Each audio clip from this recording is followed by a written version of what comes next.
மதுரை மீனாட்சி அம்மனோட அபிஷேகத்தை ஏன் பார்க்க விட மாட்டாங்கன்னு உங்களுக்கு தெரியுமா? அந்த விக்கிரகத்தோட மகிமை உங்களுக்கு என்னன்னு தெரியுமா? யாக குண்டத்தில் அக்னியில் அவதரித்த மீனாட்சியின் இயற்பெயர் தடாதகை, அங்கையர்கண்ணி.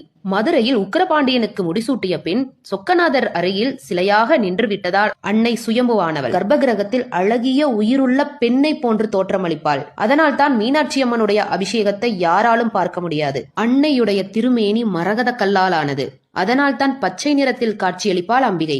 அன்னையனுடைய வலது கால் சற்று முன்னோக்கி இருக்கும். ஏனென்றால் தன்னுடைய பக்தர்கள் அழைப்பிற்கு ஓடோடி வருவதற்காக. பச்சை நிற மேனியை உடைய மீனாட்சி கையில் பச்சை நிற கிளியை ஏந்தி இருப்பாள். மற்ற கோவில்களில் உள்ள தெய்வங்கள் அர்த்தஜாம பூஜை முடிந்து, பள்ளியறை பூஜை முடிந்து அனைத்து தெய்வங்களும் உறங்கச் செல்வதாக ஐதீகம். மீனாட்சி அம்மன் கோவிலிலும் அர்த்தஜாம பூஜையும் உண்டு, பள்ளியறை பூஜையும் உண்டு. ஆனால் மீனாட்சி உறங்குவதே இல்லை. காரணம், அள்ளும் பகலும் மாந்தர் குலத்தை ரட்சிக்க கூடிய ஒரே தெய்வம் மீனாட்சி.